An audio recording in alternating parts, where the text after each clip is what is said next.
আসসালামু আলাইকুম। এইচএসসি 28 অর্থাৎ এসএসসি 26 ব্যাচ তোমাদের পরীক্ষা শেষ হওয়ার সাথে সাথে তোমরা এখন এইচএসসি 28 তোমাদের সাথে একটা স্পেসিফিক বিশেষ টপিক নিয়ে কথা বলবো এই ভিডিওতে।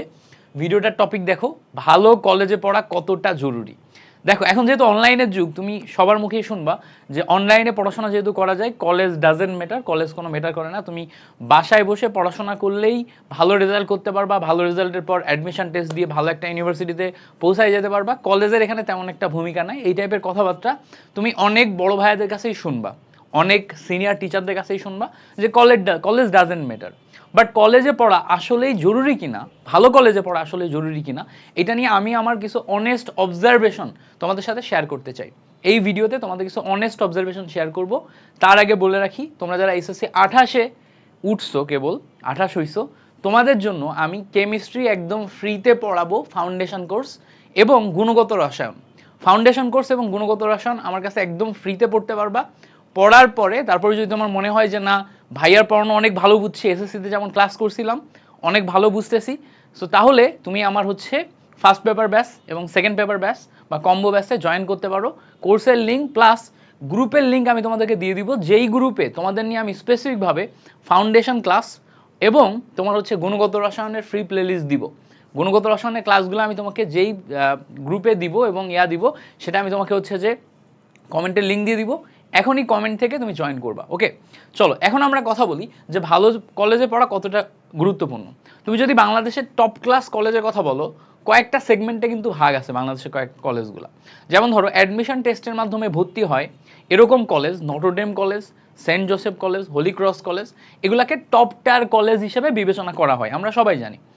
এছাড়াও প্রত্যেকটা জেলায় এবং বিভাগীয় শহরে দেখবা, প্রত্যেকটা বিভাগীয় শহরে একটা করে দুইটা করে তিনটা করে ভালো কলেজ থাকে। প্রত্যেকটা জেলায় একটা দুইটা তিনটা ভালো কলেজ থাকে। যেমন ধরো আমি ঝিনাইদার বাসিন্দা, তো ঝিনাইদহ শহরে ঝিনাইদহ কেসি কলেজকে ওই অঞ্চলের ভালো কলেজ হিসেবে বিবেচনা করা হয়। যশোরে আমি যশোর ক্যান্টনমেন্ট কলেজে পড়াশোনা করছি। যশোরে যেমন এমএম কলেজ এবং Jessore cantonment college, Daud public college, BF Shaheen college, এই কয়টা কলেজকে ভালো কলেজ ধরা হয়। তো এখন এই যে প্রত্যেকটা জেলা শহরে একটা দুইটা করে তিনটা করে ভালো কলেজ থাকে, তারপরে বিভাগীয় শহরে একটা দুইটা করে ভালো কলেজ থাকে, ঢাকার ভিতরে প্রচুর পরিমাণে ভালো কলেজ আছে, তাই না? এই যে ক্যান্টনমেন্ট কলেজগুলা, শাইন কলেজগুলা, তারপরে সরকারি কলেজগুলা যেগুলো একদম জেলার সরকারি কলেজ, এগুলো তো ভালো ভালো কলেজ, এখানে তোমার চান্স পাইতে গেলেও টপ লেভেলের মার্ক লাগবে। এখন এই টাইপের কলেজগুলোতে পড়া কতটা জরুরি এই পার্সপেক্টিভ নিয়ে কথা বলবো। দেখো এই যে ভালো কলেজ ক্যাটাগরিতে ফেলতেছি না, দেখো খারাপ কলেজ ভালো কলেজ, খারাপ কলেজ বাদ দিয়ে দিছি, আমরা কলেজের মধ্যে আবার ভালো কলেজ ক্যাটাগরি করতেছি। এই ভালো কলেজের মধ্যে আবার আমি দুইটা ক্যাটাগরি দেখি, সবসময় আমি খেয়াল করে দেখছি যেখানে দুইটা ক্যাটাগরি আছে। একটা যেই কলেজগুলার তোমার টপ নচ ক্লাস নেয়ার কোয়ালিটি আছে, মানে যেখানে নিয়মিত ক্লাস হয়, কলেজগুলাতে একদম নিয়মিত ক্লাস হয়, টপ নচ ক্লাস হয়, একদম টপ নচ ক্লাস হয়, এক্সাম সিস্টেম অনেক ভালো, নিয়মিত এক্সাম নাই, মক টেস্ট, মডেল টেস্ট, তারপরে একদম সেমিস্টার মানে সিস্টেম করে করে একদম এক্সামের মধ্যে রাখবে তোমাকে, শর্ট শর্ট সিলেবাসের উপর এক্সাম নিয়ে নিয়ে তোমাকে প্রো বানাই দিবে। পাশাপাশি সব মিলায় একটা অ্যাকাউন্টেবিলিটি আছে যে তোমার একদম কলেজে আসাই লাগবে, ক্লাসে থাকাই লাগবে, কোনো ক্লাস মিস যাওয়া যাবে না, সময়ের মধ্যে সিলেবাস শেষ করা, বারবার রিভিশন দেওয়ানো, এইগুলা আছে এরকম বেশ কিছু কলেজ। এগুলাকে বলতেছি তোমার এ ক্যাটাগরির কলেজ। যেমন ধরো Notre Dame college, Holy Cross college, তারপর সেন্ট জোসেফ কলেজ, এগুলা তুমি যদি সিনিয়র ভাইয়াদের রিভিউ নাও, দেখবা তারা সবাই বলবে যে নটরডেম কলেজে সবাই চান্স পাওয়ার সবচেয়ে বড় রিজন এখানে নিয়মিত ক্লাস হয় এবং প্রচুর কড়াকড়ি হয়, ক্লাসে সব কিছু পড়ানো হয়, এক্সাম সিস্টেম খুব ভালো, কয়েকটা কমন কথাবার্তা সবাই বলবে। এবার দেখবা নামে ভালো কিছু কলেজ আছে যেখানে অ্যাকচুয়ালি ভালো স্টুডেন্ট ভর্তি হয়, পুরা ওই জেলার সব ভালো স্টুডেন্টগুলো বা আশেপাশের অঞ্চলের সব ভালো স্টুডেন্টগুলো ওখানে ভর্তি হয়, কিন্তু নিয়মিত ক্লাস হয় না, এক্সাম সিস্টেম নাই, কোনো অ্যাকাউন্টেবিলিটি নাই, তুমি আসলে আসলো, না আসলে না আসলো। কলেজের টিচারগুলাই বাইরে টিউশন পড়ায়, প্রাইভেট পড়ায়, তুমি টিউশন বা প্রাইভেটে যে অ্যাকাউন্টেবল, ওখানে তুমি টাকা দিয়ে পড়তেছো, নিয়মিত যাবা। তো এই বেশিরভাগ ক্ষেত্রে সরকারি কলেজগুলো যেগুলো টপ টায়ার স্টুডেন্ট নেই, বাট এই ধরনের সিস্টেমে চলে। তো এখন এই যে দুই ক্যাটাগরির কলেজ আছে, এর মধ্যে এখানে যদি তুমি আসতে পারো এবং একটা নির্দিষ্ট সিস্টেমে পড়াশোনা করতে পারো, তাহলে তো ডেফিনেটলি তোমার রেজাল্ট সবচেয়ে ভালো হবে, তাই না? বুঝবা, এখানে যদি আসতে পারো তাহলে তোমার রেজাল্ট সবচেয়ে ভালো হবে। যেমন দেখবা, যদি তুমি ট্র্যাক রেকর্ড দেখলে দেখবা Notre Dame college, Saint Joseph college, Holy Cross college, এগুলো চান্স পাওয়ার রেট অনেক হাই, অনেক হাই, মানে ধরো যে সবচেয়ে বেশি দেখা যাচ্ছে নটরডেম থেকে চান্স পাচ্ছে। কিন্তু তুমি যদি খেয়াল করে দেখো যেগুলো নামে ভালো এখান থেকেও চান্স পাওয়ার রেট কিন্তু খারাপ না, নটরডেমের পরপরই। ধরো বাংলাদেশে আরো অন্যান্য যে সমস্ত কলেজগুলো আছে, সরকারি কলেজ থেকে শুরু করে বিভিন্ন কলেজ, সেগুলো কিন্তু চান্স পাওয়ার রেট খারাপ না, এগুলোও ভালো। এখন এই জায়গাতে top notch class, exam system, quality content, তারপরে একটা অ্যাকাউন্টেবিলিটি, এগুলোর মাধ্যমে ভালো হচ্ছে। তাহলে এখানে ভালো হচ্ছে কিসের মাধ্যমে? ভালো করে খেয়াল করলে দেখবা এখানে ভালো হচ্ছে কারণ এখানে তারা টপ মার্ক দেখে, টপ মার্ক দেখে তারা সব ভালো স্টুডেন্টগুলা নিচ্ছে, ভালো স্টুডেন্টগুলা নিচ্ছে, ভালো স্টুডেন্টগুলা নিচ্ছে। তো এখন দেখা যাচ্ছে যে তুমি যদি এই ক্যাটাগরির যে কলেজগুলো আছে, প্রায় 3-4টা কলেজ, বা তুমি তোমার এলাকায় এরকম কলেজ একটু বড় ভাইদের রিভিউ নিয়ে খুঁজবা যে এই বৈশিষ্ট্যগুলা কোন কোন কলেজের আছে, সেখানে যদি তুমি ভর্তি হতে পারো তাহলে তো ভালো। বাট এরকম কলেজ সংখ্যা কম, সিটও কম, সবাই এখানে চান্স পাবে না। তাহলে এই যে ভালো মানের কলেজগুলো যেগুলো আছে, যেগুলো নামে ভালো কলেজ, এগুলাতে ভর্তি হওয়ার সুবিধা কি? সুবিধা একটাই, কলেজ লাইফে 2 বছর, এই 2 বছর পড়াশোনা তোমার নিজেকেই করার লাগবে। হ্যাঁ, এখানে আসলে সিস্টেমের মধ্যে থেকে তুমি ভালো করবা, এখানে যদি আসো সিস্টেম তোমার অতটা স্ট্রং থাকবে না, তোমার নিজেকে একদম শুরু থেকে শেষ পর্যন্ত 2 বছর ভালো করে পড়াশোনা করে, ভালো একটা রেজাল্ট করে, ভালো একটা অ্যাডমিশন টেস্ট দিয়ে চান্স পাইতে হবে, এবং তারপরে তোমার ক্যারিয়ারের দিকে যাইতে হবে। তো এই জায়গায় এসে অ্যাকাউন্টেবিলিটি নাই, তোমার নিজেকে অ্যাকাউন্টেবল হইতে হবে। বাট তুমি ধরো এবার কম্পেয়ার করো, তুমি একটা গ্রামের নর্মাল কলেজে ভর্তি হইছো আর একটা জেলা শহরের ভালো একটা কলেজে ভর্তি হইছো যেখানে সব ভালো স্টুডেন্ট।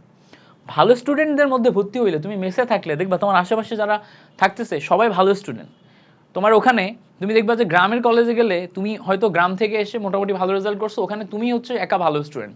বাট এরকম ভালো কলেজে ভর্তি হলে দেখবা ওখানে সবাই ভালো, ওদের মধ্যে তোমার র্যাঙ্কটা তুমি বুঝতে পারবা। তুমি একটা পিয়ার প্রেসারে ভুগবা যে সবাই ভালো, আমাকে এর চেয়ে ভালো করতে হবে, এর চেয়ে ভালো না করলে আমি ফাইনালি অ্যাডমিশন টেস্টে যে ভালো করতে পারবো না। সেখানে যে তুমি একটা পিয়ার প্রেসারে ভুগবা। জেলা শহরে ভর্তি হইলে সেখানকার অফলাইন টিচারগুলো তুমি ভালো পাবা, এখন তো তোমাদের অনলাইন ফেসিলিটিস আছেই, আমাদের কাছে অনলাইনে পড়তে পারতেছো। সবচেয়ে বড় সুবিধা যেটা হচ্ছে যে এখানে ধরে নিলাম একটা কলেজ, যে কোনো একটা কলেজ, সরকারি কলেজ, এখানে 400 মতো ভালো স্টুডেন্ট ভর্তি হয়েছে, 400+। ফাইনালি যে যখন অ্যাডমিশন টেস্ট হবে এই 400-র মধ্যে 100+ ভালো ভালো জায়গায় চান্স পাবে, 100+ ভালো ভালো জায়গায় চান্স পাবে। এই 400 স্টুডেন্টকেই কিন্তু তুমি চিন্তা, 400 স্টুডেন্টকেই তুমি চিন্তা। এর মধ্যে দেখা যাচ্ছে 30 জন মতো মেডিকেল অ্যাডমিশন টেস্টে চান্স পাবে, 30 জন মতো ভার্সিটি অ্যাডমিশন টেস্টে চান্স পাবে, তারপরে দেখা যাবে 30 জন মতো ইঞ্জিনিয়ারিং এ চান্স পাবে, সব মিলায় বুয়েট, রুয়েট, কুয়েট, চুয়েট, অন্যান্য সব মিলায় 30 জন মতো ইঞ্জিনিয়ারিং এ চান্স পাবে, 5-6 জন মতো দেখা যাচ্ছে বুয়েটে ঢুকে যাবে, সরাসরি বুয়েটে ঢুকে যাবে। তাহলে দেখবা যে তুমি একটা ভালো কলেজে, জাস্ট নামে ভালো কলেজ, বাট সেখানে পড়ার কারণে এই যে তোমার ফ্রেন্ড সার্কেলগুলো এত ডাইভার্সিফাইড জায়গাতে সারা বাংলাদেশে ছড়াই যাচ্ছে, তাদের সাথে তোমার সম্পর্ক থাকতেছে, লং টার্ম লাইফে এটা কাজে লাগবে তোমার, লং টার্ম লাইফে কাজে লাগবে। তোমার বন্ধু 4 বছর পর যদি ডাক্তার হয় বা 7-8 বছর পর ডাক্তার হয়, ঠিক আছে, তুমি ধরো বুয়েটে যে যদি যাও, ধরে নিলাম তুমি বুয়েটে চান্স পাইছো, বুয়েটে তোমার যে ব্যাচমেট হবে, তোমার ডিপার্টমেন্টের যে ব্যাচমেট হবে, জুনিয়র সিনিয়র হবে, সবাই তো ইঞ্জিনিয়ার, তোমার তো ইঞ্জিনিয়ারিং কমিউনিটি ছাড়া কোথাও অ্যাক্সেস থাকতেছে না, কোনো কিছু হইতেছেও না। তাহলে দেখো ইঞ্জিনিয়ারিং কমিউনিটির বাইরে ডাইভার্সিফাইড ফিল্ডে বন্ধুত্ব করার উপায় কি? উপায় হচ্ছে কলেজ।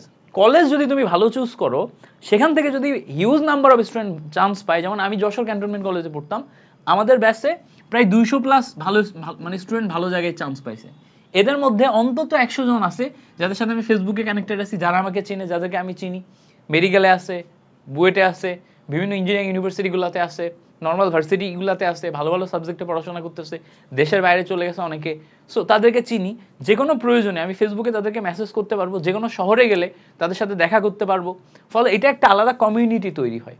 ইউনিভার্সিটিতে যে সেম প্রফেশনে কমিউনিটি তৈরি হয়, কলেজে তোমার ডাইভার্সিফাইড ফিল্ডে কমিউনিটি তৈরি হয়। সো কলেজ তুমি যদি ভালো চুজ করো, সেখানে যদি তোমার একটা ভালো ফ্রেন্ড তৈরি হয় বা সবাই পরিচিত থাকে, সেখান থেকে এত ডাইভার্সিফাইড ফিল্ডে মানুষজন তুমি পাবা, যেটা তোমার অনেক হেল্প করবে। এই জন্য কলেজের ক্ষেত্রে বললামই তো, টপ টিয়ার কলেজে ঢুকতে পারলে তো খুবই ভালো। এটা একটা অ্যালামনাই হিসেবে কাজ করে, ইউনিভার্সিটিতে যেও কাজে দেয়। ধরো এই যে চিন্তা করো, ভালো কলেজ, এখান থেকে 5-6 জন বুয়েটে চান্স পাইছে, আগের বছরও 5-6 জন, আগের বছরও 5-6 জন, আগের বছরও 5-6 জন। অর্থাৎ তুমি যখন বুয়েটে ঢুকবা, সেখানে দেখবা বুয়েটের মধ্যেই তোমার ওই কলেজের প্রায় 30 জন আছে 4 বছরে। ফলে তাদের একটা স্পেসিফিক কমিউনিটি তৈরি হবে, ওই কমিউনিটি থেকে তুমি সাপোর্ট পাবা। সো ভালো কলেজে পড়ার সুবিধা হচ্ছে এটা, ভালো জায়গায় পৌঁছায়, ভালো ইউনিভার্সিটিতে পৌঁছায় তুমি কলেজের একটা আলাদা পরিচয়, অ্যাডভান্টেজ পাবা। তো তোমার হাতে দুইটা অপশন, একটা হচ্ছে অ্যাডমিশন টেস্ট দিয়ে একদম টপ টায়ার কলেজগুলোতে ভর্তি হওয়া, আর যদি নাম্বার অনেক ভালো আসে তাহলে এই কলেজগুলোতে ভর্তি হওয়া, তাহলে এই অ্যাডভান্টেজগুলো পাবা যেগুলো আমি বললাম। আর যদি এসএসসি পরীক্ষা খারাপ হয়, ভালো কলেজগুলো না পাও, গ্রামের কলেজগুলোতে ভর্তি হও, কোনো সমস্যা নেই। গ্রামের কলেজগুলো থেকে অনলাইনে এখন যে ফেসিলিটিস তোমরা পাচ্ছ, আমাদের সময় আমরা এটা পাই নাই। অনলাইনে টপ টায়ার টিচারদের কাছে পড়াশোনা করে তুমি যেটা করবা, ভালো একটা রেজাল্ট করবা, ভালো একটা ইউনিভার্সিটিতে পৌঁছাবা। তোমার হয়তো এত ডাইভার্সিফাইড বন্ধুত্ব হবে না, কিন্তু ইউনিভার্সিটিতে যে তুমি টপ ক্লাস মানুষ, টপ টায়ার মানুষদের সাথে মেলামেশা করে সামনের ক্যারিয়ার তৈরি করতে পারবা। আচ্ছা, তোমাদের জন্য আমি অলরেডি একটা গ্রুপ খুলছি, গ্রুপের লিঙ্ক আমি দিয়ে দিচ্ছি ডেসক্রিপশনে। এই গ্রুপে জয়েন করে ফেলবা, এই গ্রুপে জয়েন করবা, মাস্ট জয়েন করবা। এই গ্রুপের মাধ্যমেই তোমাদেরকে আমি হচ্ছে কেমিস্ট্রির ফাউন্ডেশন কোর্স করাবো। অর্থাৎ এই সামনে যে 2 মাস আছে, এই 2 মাসে তোমরা যখন ফ্রি থাকতেছো, এই 2 মাসে তোমাদেরকে আমি কেমিস্ট্রি বেসিক কিছু ক্লাস দিব, যেই ক্লাসগুলোর মাধ্যমে তোমরা ভালো মতো পড়াশোনা করতে পারবা। মানে তোমার হচ্ছে যে একটা ফাউন্ডেশন তৈরি হয়ে যাবে এইচএসসি কেমিস্ট্রি। এরপরে তোমরা যখন কলেজ শুরু করবা, তার ঠিক আগ মোমেন্টে গুণগত রসায়ন তোমাদের একটা একদম ফ্রি একটা প্লেলিস্ট দিব, যে প্লেলিস্টের মাধ্যমে তোমরা গুণগত রসায়ন একদম A to Z পড়বা। তো আমাদের এই গ্রুপে জয়েন করে ফেলো। আর আমার হচ্ছে তোমাদের এইচএসসি 28 ব্যাচের জন্য একাডেমিক কোর্স আসবে, আমি এবং নাইমুর ভাই আমরা দুজনে দীর্ঘদিন ধরে পড়াচ্ছি, এবং তোমরা আমাদের অনলাইনে ক্লাসগুলোর রিভিউ দেখলে বুঝতে পারবা। এসএসসিতে হয়তো আমরা অতটা অ্যাক্টিভ ছিলাম না, বাট এইচএসসি এবং অ্যাডমিশনে আমরা প্রচণ্ড অ্যাক্টিভ। আমাদের সাথে জার্নি করতে পারো। আমি এবং নাইমুর ভাই হয়তো খুব শীঘ্রই তোমাদের জন্য ডিটেলস অনেক ক্লাসেস এবং ভিডিওস নিয়ে আসবো। সো তোমাদের সাথে দেখা হচ্ছে।